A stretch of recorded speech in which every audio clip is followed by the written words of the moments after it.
या रसूलल्लाह तौबा किस तरह करें तो अल्लाह माफ़ करता है? तो फरमाया रब बड़ा मेहरबान है, बड़ा ही करीम है।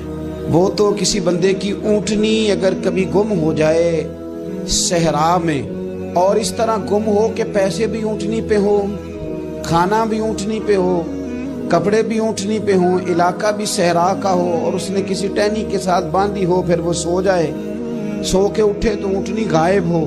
अब वो इतना परेशान हो कि आगे पीछे दाएं बाएं देखा तो पता चला कि ऊँटनी तो गायब हो गई, ना खाना है, ना पैसे हैं, ना कपड़े, ना सवारी है, इलाका सहरा का है, पैदल जा भी नहीं सकता। तो फरमाया जिस तरह वो बैठ कर मौत का इंतज़ार करने लगता है, और वो मुंतज़िर था कि अब मौत ही आएगी, अब कोई और सहारा नहीं।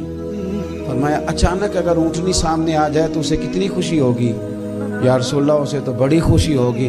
फरमाया जब रब का बंदा तौबा करता है तो अल्लाह को इससे भी बढ़कर खुशी होती है।